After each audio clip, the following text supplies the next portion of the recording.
Hey, Auburn's coaching staff is almost complete. We still got to fill that defensive coordinator slot. Let's talk about who's still left on the board with some updates for both. Let's talk some of my favorite offensive newcomers who are enrolled and in class and going through spring, and some of my favorite defensive coordinators, portal and high school. This is episode 12 of the Top Button podcast. I'm your host, Charlie Five. Button up and let's go. But before we get started, we got to give a shout out to our presenting sponsor, Mr. Ford Stokes with Active Wealth Management. Check him out, activewealth.com. Reach out to Ford. He's going to give you a personalized, custom plan, financial plan. We're not talking some cookie cutter PowerPoint presentation. We're talking about y'all are going to link up. You're going to go over goals. You're going to go over aspirations. You're going to go over what you got going on right now and the steps that you can take to get where you want to be. Can't get any better than that. He's an Auburn guy too, so that's a plus in and of itself. So give Ford a shout. Tell him I sent you. Tell him War Eagle. And hey, start now. Go ahead and start now. Start planning now and let Ford help you get to the promised land. That's Active Wealth Management at activewealth.com. Ladies and gentlemen, we still have, as of right now, as of recording, we still have an open spot left to fill out this coaching staff for 2024. And it's a big one. It's a big one. The defensive coordinator position is still open, vacated by Ron Roberts, who by all accounts did pretty well at Auburn. I think there was just some personality issues that just didn't work out.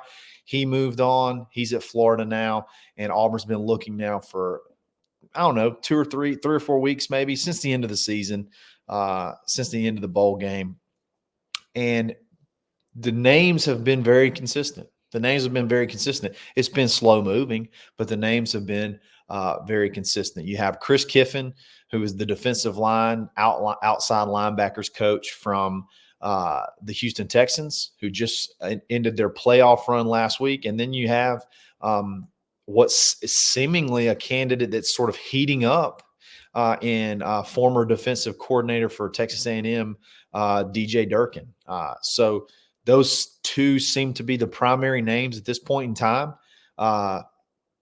Not 1,000% sure who is leading at this point in time. It could be neck and neck. One could be favored over the other.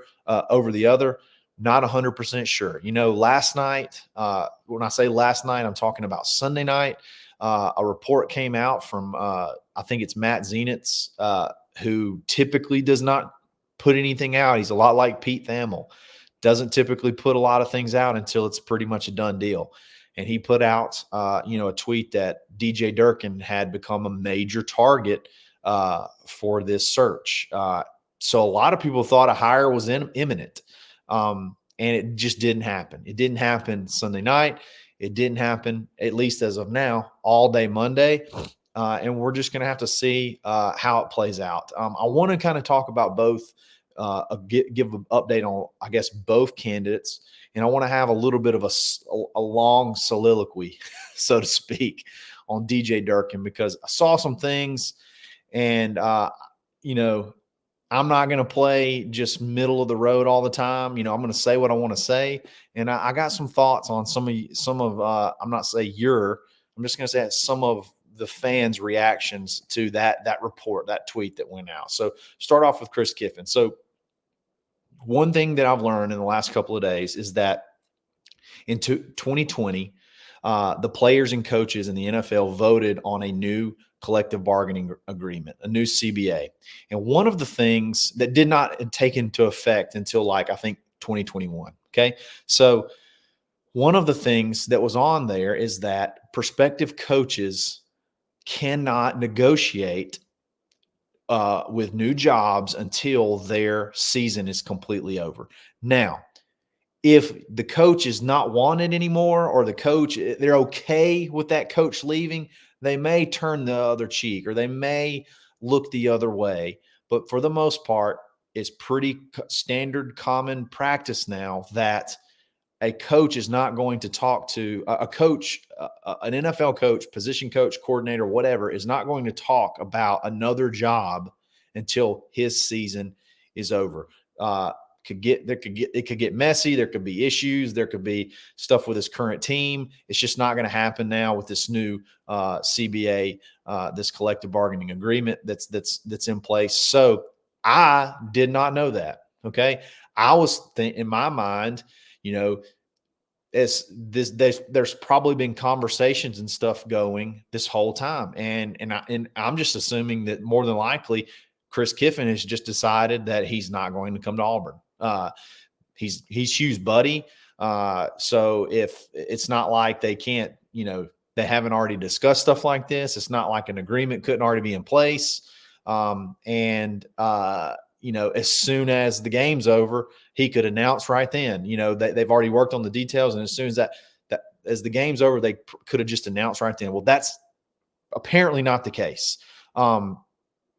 Now, could there be some type of conversations? I think there probably could be some agent-related stuff where it's very, very minimal discussions of numbers, terms, demands, things like that. But just kind of get a good feel of where each other stand. I think that probably could be happening. But as far as like the negotiations and face-to-face conversations, which Hugh really wants in almost every aspect of his staff and team, to be able to have that face-to-face connection, that could not have happened until the clock struck zero on Saturday evening, when Houston got knocked out by the Baltimore Ravens. So Hugh had a big recruiting weekend that weekend. That's over now. There's a report coming out from JG Tate on Rivals.com that says that Hugh plans to meet, when you're listening to this today, face-to-face with Chris Kiffin. That's been the guy he's wanted this whole time. And, we've sort of thought that the longer it goes, the worse it would look for that relationship to get back together.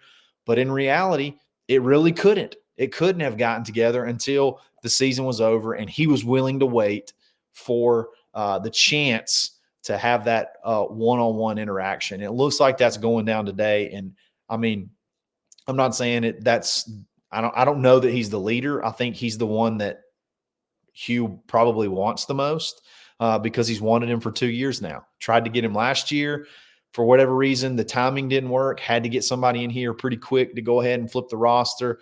Houston was still playing football, and it was that whole can't talk to you yet type thing. But we had to have a defensive coordinator. You hire Ron Roberts. Now, Hugh's been mega patient, mega patient, probably to the chagrin to most of us, because we want it now. We want it finished. You just watch your Alabama fill out their whole staff, as laughable as that staff is. You watch them fill out that whole staff within a couple of days, and you're like, man, what's taking so long?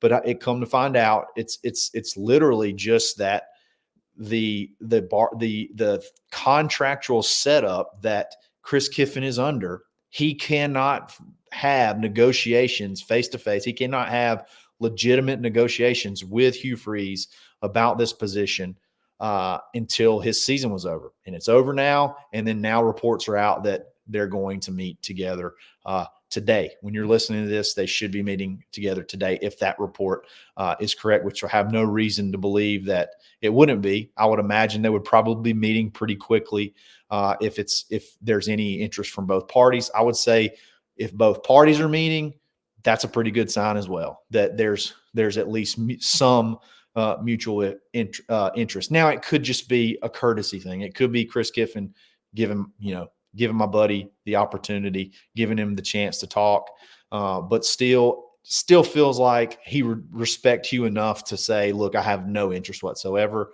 You're wasting your time. Go hire you another defensive coordinator. So I'm not closing the door on Chris Kiffin yet. I was getting ready to, because of the time frame, and I didn't understand how NFL coaching hires and contracts work. But in light of this new information, I think the door's not completely closed on Chris Kiffin. And I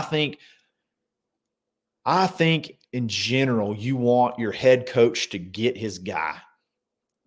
Maybe not necessarily because you think it's the best guy, but I'm able to go get my guy. That means a lot. It means a lot in recruiting. It means a lot in hiring coaches, comfortability, things like that. It's not so much that you can't get a coach just as good as Chris Kiffin, but it's not the guy you wanted. That's not your number one guy.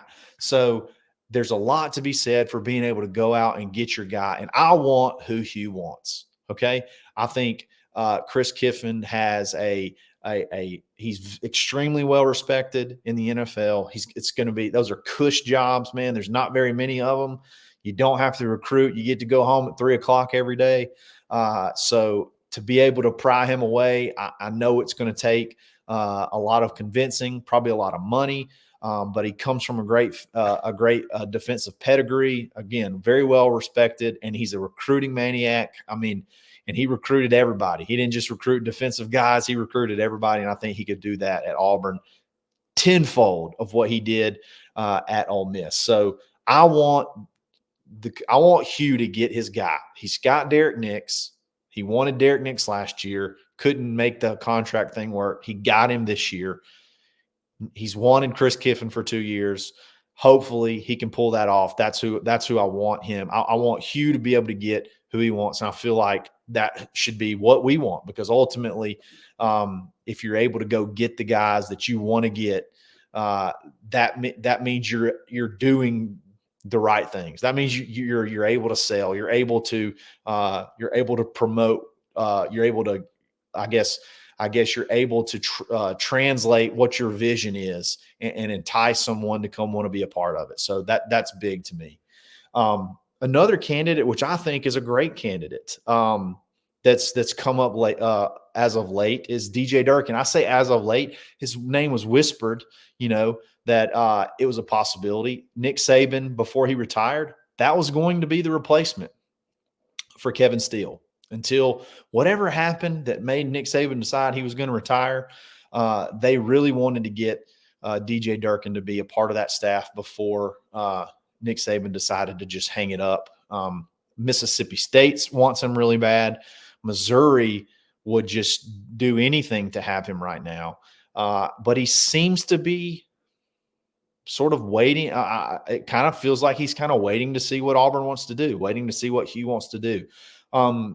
This guy was Rivals Recruiter of the Year back in 2012. Yes, that was 10 years ago, but it's also the last time he wasn't like a coordinator or a head coach type, in that type of role. So it was one of those recruiter position coach roles. And, everywhere he's been, you can look at all the different categories of defenses and defensive rankings, and you can find things to pick and prod and build whatever kind of case you want to. But the bottom line is he keeps people from scoring. That's the bottom line. The only times he's had a defense in the conference that he was coached in that was outside of the top half, top 5 in the conference was at Ole Miss. And he started off, his very first year was when Lane took over. He started off, they were dead last in the lead in scoring defense. And in 1 year, he got them to 8th.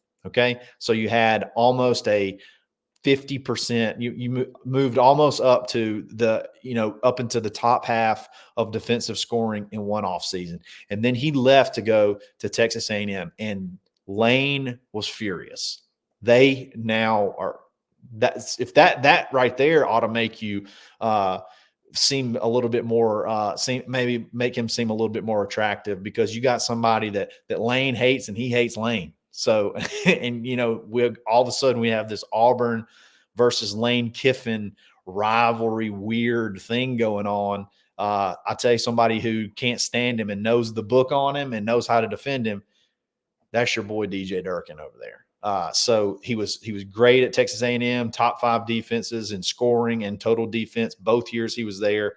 The one year he was at Michigan, he had a top 2 defense. I think he was the number 2 scoring defense in the Big Ten. And then back when he was at Florida as a defensive coordinator under Will Muschamp in 13 and 14, they had top 5 scoring defenses. He was actually named the interim when Will Muschamp was fired. So a guy that knows the SEC, has defended a lot of the teams, that offenses that we're going to be playing. Like, he has familiarity with all of the offenses that are in the SEC right now. So I think he's just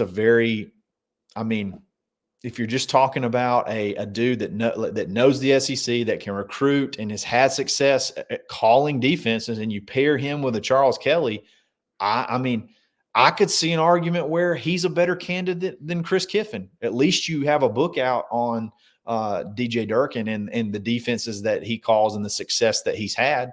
I think that, I could see the argument where he may be a better candidate, but I want to go a different route with this DJ Durkin deal. So I told you the Zenit's tweet came out on Sunday, and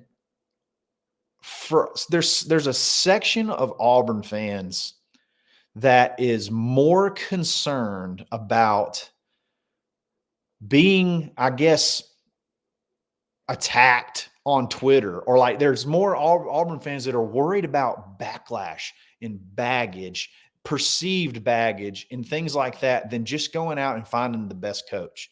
Just going out and finding the best coach. It's like, I'm so worried about being owned on Twitter. I'm so worried about somebody saying something that's going to hurt my feelings, or being embarrassed, and I don't even really know why I'm going to be embarrassed, because I haven't done my research and know how to come back at somebody. We're so worried about stuff like that we'll just make up wild narratives and false promises. I'm going to drop my tickets, or I'm embarrassed, or we can't get any lower, stuff like this. It just blows me away over something that happened at Maryland, which was terrible, a tragedy that happened in 2008. So over 5 years ago, that he had nothing to do with. He was just happened to be the head coach at the time of summer workouts, wasn't even present for this tragedy. And on top of that, he was cleared of all wrongdoing, and they paid him his whole buyout. Okay. So if he did anything wrong, people say, oh, he killed a guy. Okay. That's not what happened. That's not even remotely what happened. If he did that, they wouldn't have paid him a dime. If he was negligent, they would not have been able to pay. They could have got away without paying him a dime. He was cleared of all wrongdoing. He was going to be reinstated until everybody, the way we get outraged, we just get outraged over things without knowing all the facts of the situation. And they had to let him go because of, backlash of essentially clearing him and letting him come back to be the head coach. But all of this, man, and it doesn't take that long to research it. It does not take that long to find out that he was not even there, which a lot of times coaches can't be there during summer workouts. You only get so many hours that you can spend with your team when it's, I guess, kind of the off season, so to speak. So he wasn't even there. Number two, before he was hired, both years, he requested from the athletic department that he needed more medical personnel. Look it up, Google it, take 2 minutes and look that up. He requested to have more medical personnel. If you took 2 seconds to understand that, he was denied. So if you take 2 seconds to find that out, you can confirm that DJ Durkin was proactive in wanting this Maryland, the Maryland athletic medical staff ain't it. What we got going on ain't enough. It ain't it. I need more. They said no. Okay. So, and then all of the blame after the investigation was put on the medical staff that was there, that ignored the warning signs, that didn't treat properly, that didn't get him to the hospital fast enough. Had nothing to do with DJ Durkin. Nothing to do. Okay. So again, stop worrying about what other people are going to say to you on Twitter, and just do the research yourself, and then form your opinion. And then be okay to change. Be okay to change your position. Okay. It's okay. I was wrong about the Chris Kiffin hire. I was completely wrong. I found information that I was not aware of on the time frame of how NFL coaches can and cannot be interviewed. I thought the longer it went, the worse it looked for him. I was wrong. It's okay to be wrong. It's totally okay to be wrong. But don't be so prideful that you've gone out and embarrassed yourself on some kind of social media platform or in front of others that you're just going to dig your heels in and because you're too proud to say you were wrong. It's okay to be wrong. I'm wrong often. I'm wrong. I'm wrong often. I've probably been wrong several times since this show started, and I sure as hell have been wrong on Locked on Auburn before. Okay, it's okay. It's okay to be wrong. I don't know what an overfront is. How about that? It's okay. It's okay. Do your research, look at the candidates, look at what they bring to the table. Now, if there's something egregious out there, that's irresponsible, I get it. This ain't it. This ain't one of them. It's not. It's not even remotely close. It's an awful thing. And I got news for you. If you think it is, then I don't know how you're able to handle Auburn University having a statue in a field named after Pat Dye, because unfortunately there was a tragedy when Pat Dye was here where a young man passed away in summer workouts from a heat stroke or some type of heat related illness. Did you even know that? Take a couple of minutes and look that up. I don't hold that against Pat Dye. I don't even think the family of the man that passed away, of the kid that passed away, holds it against him. It happens, unfortunately. It happens almost every year, it seems like, because it's a very strenuous game. It takes a lot of hard workouts, and unfortunately, when you're training for it, it's as hot as it can. The hottest part of the year. It seems like, definitely in the South. August, September are miserable. Are absolutely miserable. And then you got your workouts in June, July that are, it's 100 degrees and 100 plus humidity all the time. Like it's crazy. You got to watch it. You got to have medical staff in play. You got to have safety precautions. You got to have protocol for when stuff like that happens. I had a good buddy when I was in school, Andre Wadley. Okay. Andre Wadley, 4-star defensive lineman from Fernando Beach, Mississippi. Look him up. Signed in 2008. Thought he was going to be, he was going to be an NFL player. He could have easily been an NFL player. He comes to Auburn. One of his first workouts, not first workouts, but like first summers of working out, he has a heat-related extreme emergency to the point where he almost didn't make it. Spent weeks in the hospital, kidney issues, to the point it was so bad he could never play football again. He never blamed, the coaches, or he never blamed the Yoxall for making him work out too hard or things like that. It's just a freak thing that unfortunately happens sometimes in super hot weather in these type of workouts where kids have to go hard and exert themselves. Good friend of mine, again, he could have lost his life, and nobody even knows that, but even he himself doesn't hold a grudge against the staff that were working him out. It's just something that happened. It's just something that we can't control, that we can't really see in the future to know that it's going to happen. It's just something that you got to be prepared for always.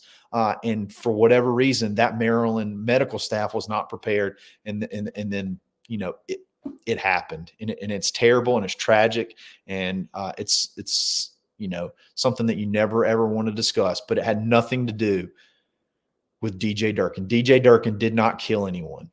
Okay, I've seen that so many times, and it's awful that's what people. It's awful that there's opposing fan bases or even our own fans that want to use that phrase to get their point across. Use that phrase DJ Durkin killed someone. Use that phrase to win the battle, win the Twitter argument. That's disgusting. That's absolutely disgusting. So look, I'm done with that. I'm ready to get back booging. We got two great candidates. I kind of still feel like Chris Kiffin's going to be the guy.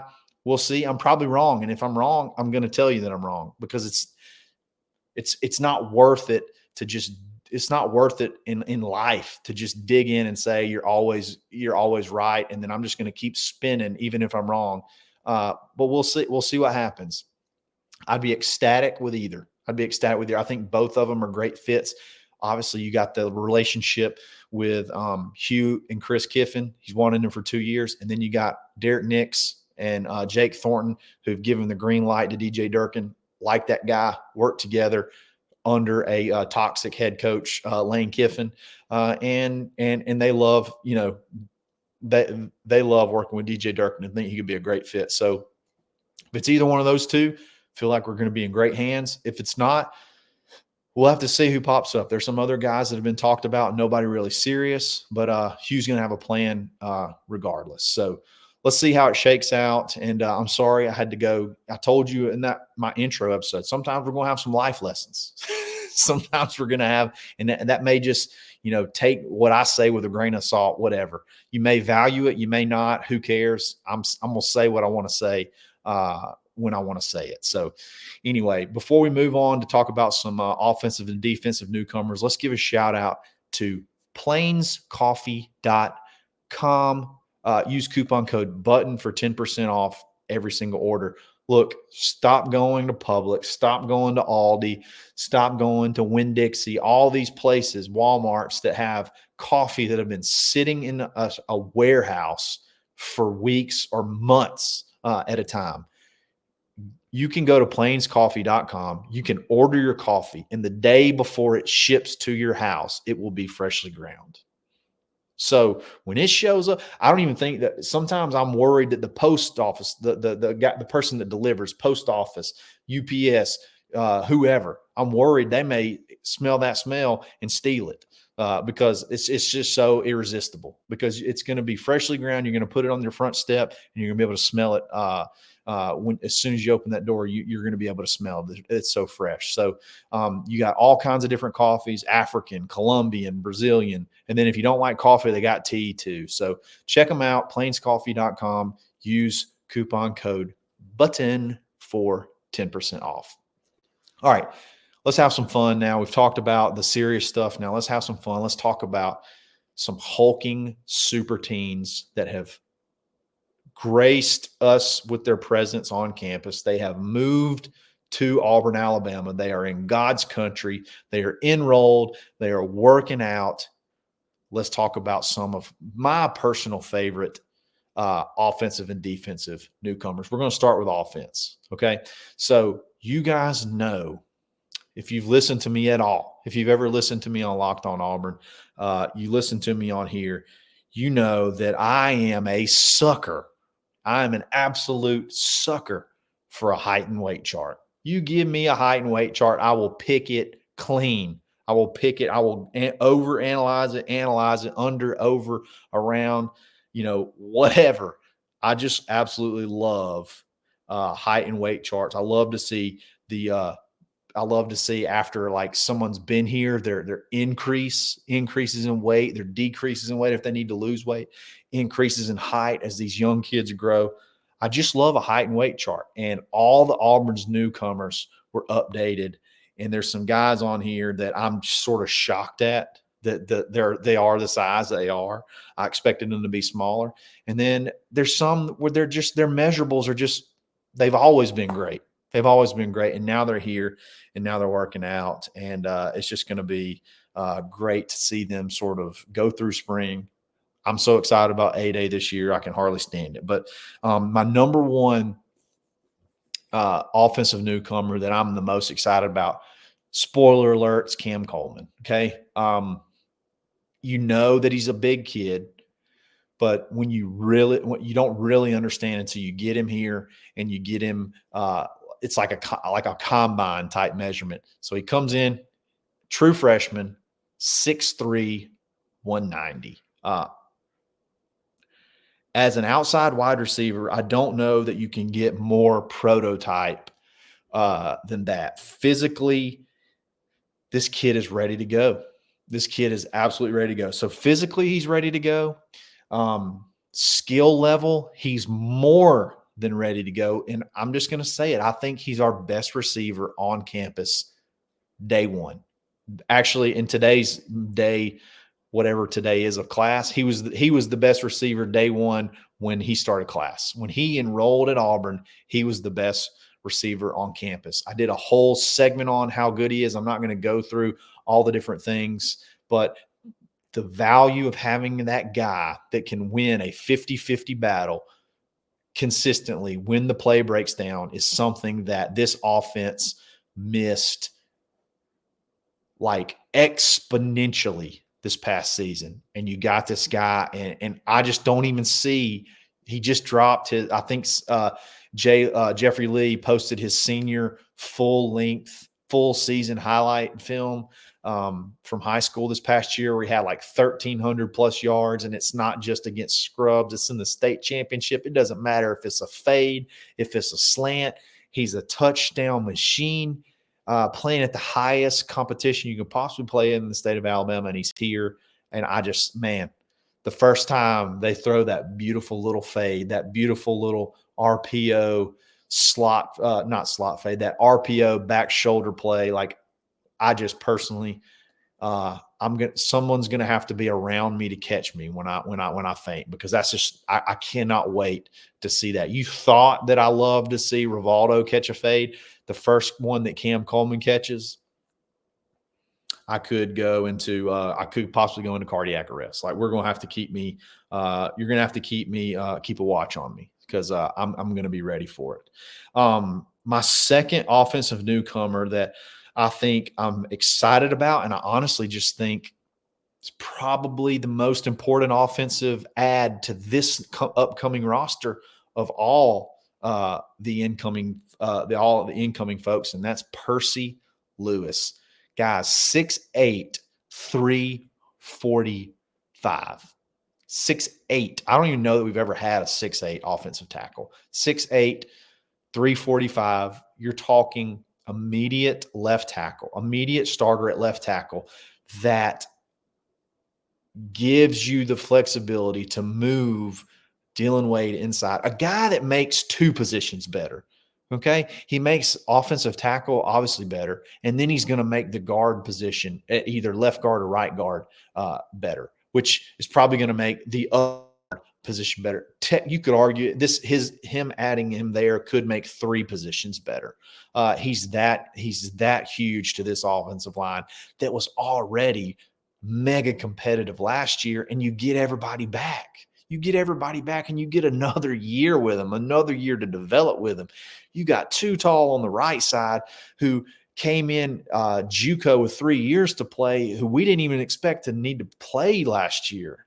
And he started almost every single game at right tackle. He was so good. You got to bump down Gunnar Britt to guard. Like, that's another guy that was good enough to make two positions better.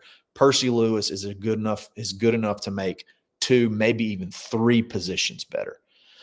So you couple that with Connor Lew getting another year, all your guards coming back, your young players that can compete. Huge, man, just absolutely huge from a physically huge person standpoint, and then huge from a what he brings to this offense and how how big of an impact he will have on this offense. Percy Lewis, absolute stud. And then my buddy, my boy, I say my buddy, I don't even know him, but I feel like we're going to be friends eventually one day. That's Walker White. 6'4", 220. Look, there's a stigma on quarterbacks that come from the state of Arkansas. You got guys like Mitch Mustaine, and there's Kyle Frazier, and there's Cody Burns, and there's all these dudes that are highly rated that come out of Arkansas that, for whatever reason, don't necessarily pan out at the top, at the highest level in college football. Walker White, first of all, had one of the biggest jumps in rankings of anyone this year after this latest round of re-rankings because of his performance at the Army All-American game, where they say there is no question the most talented quarterback at the U.S. Army All-American game.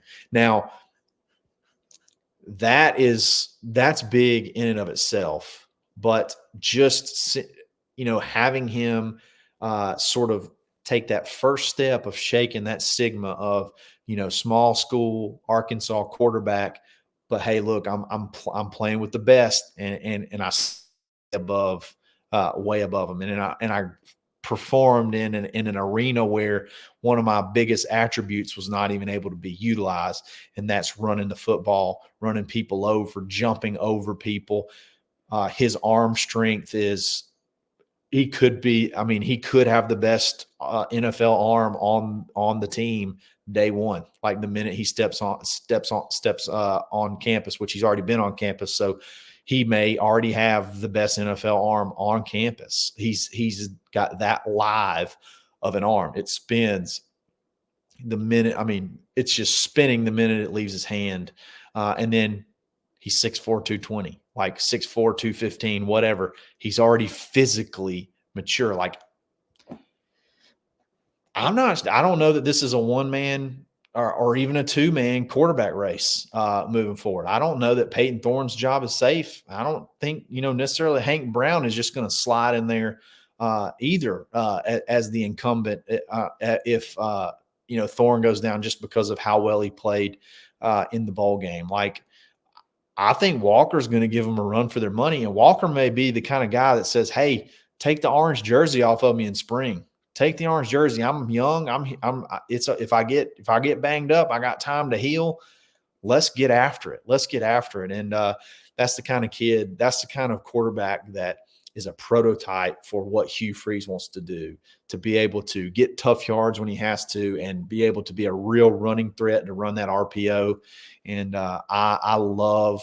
I'm even more excited about Walker White after seeing him in the All-Star game, after seeing his measurables as he gets here to Auburn, and just overall just leadership and, going crazy at the basketball games, which that ain't got nothing to do with football, but it's just cool to see your quarterback that's there and going nuts, and just seems like he just loves to be here. So I'm excited to see his progression as time goes on. So that's my three, top offensive newcomers. There's 28 players to choose from. I just picked not 28 total offensive players, but there's 28 to choose from.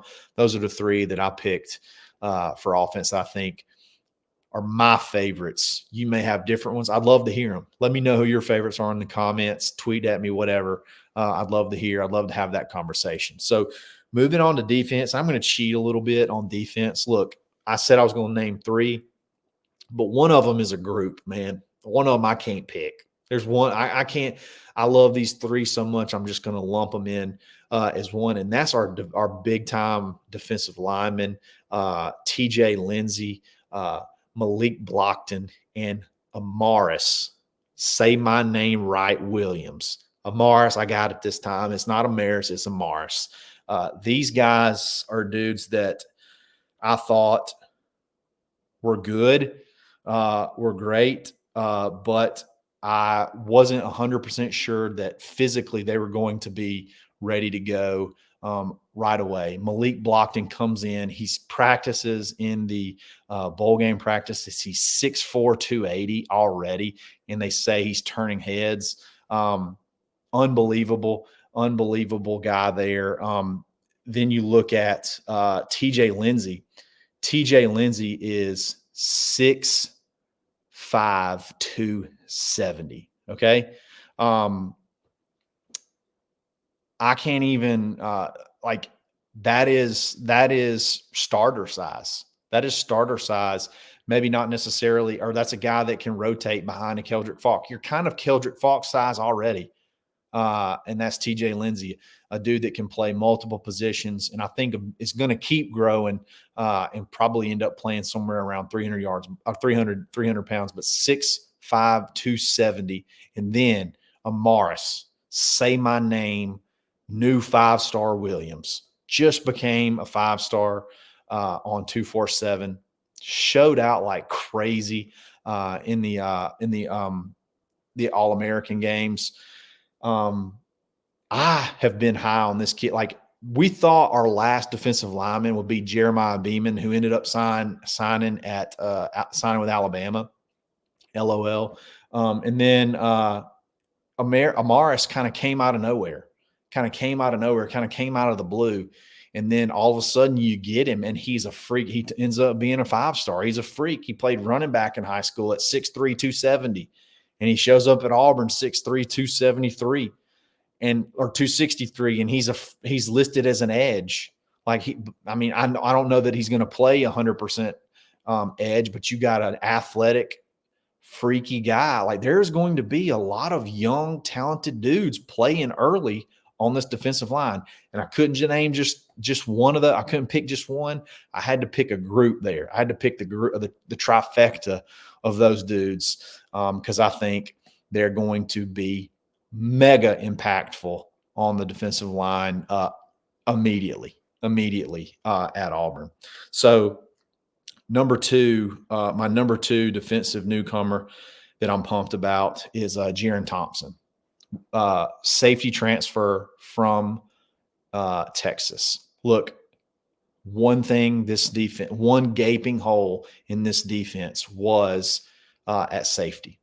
And we needed a veteran. We had a lot of young guys, but from a responsibility standpoint, it's probably a lot easier to play a freshman on the defensive line than it is to play at safety, because offenses are so complex, route trees, understanding how a quarterback can check, how they can call different things at the line, and what receivers can do and how they can combo off each other. Like, it's so easy how to be able to pick up a back out of the backfield, how to be able to understand, what the tight end's doing. Like, stuff like that is it gets very complicated at this level. And you just don't see a lot of dudes, young guys, to be able to play linebacker or safety really early, and unless they're just freaks like a Caleb Downs. So we needed, and I don't think we had that player yet anyway. Jaron Thompson is not going to be your showstopper, your guy that's going to be your high draft pick, but he's a veteran that's played a ton of snaps, had a big interception that pretty much sealed the game for Texas, almost returned it all the way back for Texas against Alabama, that he almost returned for a touchdown. You add him to the defensive secondary. He could be a leader. You couple him with some of the young guys, your Laquan Robinson, your JUCO freak that's 6'3", 200 pounds, that's coming in, that'll knock your face off. You add him in there as your lurker safety that understands, hey, I may not be the most athletic or the fastest guy, but I've played a lot of football and I know how to get myself in position to make plays. We needed that guy. We did not have that guy. We have that guy now with Jaron Thompson. Very impactful, very excited, super pumped to see Jaron Thompson and what he can do. And then the freakiest freak of all these, kids that we signed is DeMarcus Riddick. There was a lot of hype around Bryce Kein, a lot of talk about Bryce Kein in the early practices, the bowl practices. There was way more talk about DeMarcus Riddick, like the speed that he had from sideline to sideline. There was even some talk that he could have some packages at safety. Like, he's that athletic, and he's 6'3", 220, 6'3", 230. Like, that's NFL size already, and he can be one of the fastest players on the field. Like, it's, again, though, linebacker is a tough position for a young player to come in and play. But if you can get in those situations where it's read and react, and him being here for the bowl practice, him being here to be able to go through spring, just fast tracks his development. He is going to be a kid that's going to be hard. You could see, this is a guy that midway through the season could just take over. Maybe not first game. He may have to ease in, play a little mop-up duty early with some of the, easier games we have and sort of work his way up. He could be a guy. Don't let somebody get hurt. Don't let hey, you better not sprain your ankle.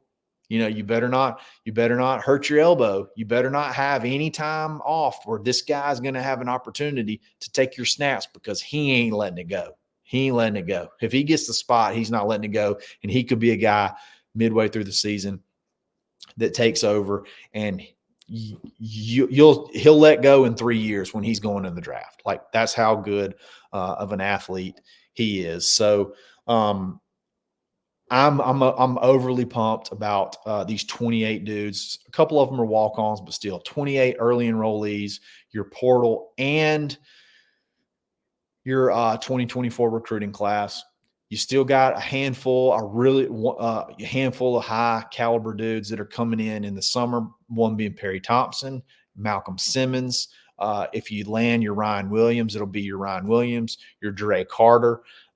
Those are all, like, it ain't like we got just the scrubs coming in the summer. You got other 5 stars and high 4 stars coming in the summer too. So crucial that you got all these guys in early and you can go ahead and start developing them so they're a little bit ahead of the game, and you're not throwing out completely green true freshmen. You got a little bit of seasoning on them, a little bit of action on them. So I'm just pumped to have all these guys here, have them already working out. I think it's going to be great for the future. Go ahead and get this top class in here and get developing, get the work on them, get them acclimated, because you're going to need them, because we're going to be young, but we're going to be talented. We're going to be young this year, but we're going to be talented. So I think that's probably going to be it for today. I think there could probably be some coaching news, on field and off field coaching news that we'll talk about probably on Thursday. We'll talk about hopefully we can look at it and say, are we better as a staff? Are we better as a coaching staff or not? And hopefully we'll have something by the end of, by the time we record for the Thursday show. So I appreciate it, guys. Have a great weekend. This basketball team keeps winning. We got a big week of basketball. And once a lot of this football stuff dies down, we'll talk some basketball too. So I appreciate you guys listening. Have a great rest of your week, and we'll talk back on Thursday. This is episode 12 of the Top Button Podcast. Stay button, War Eagle.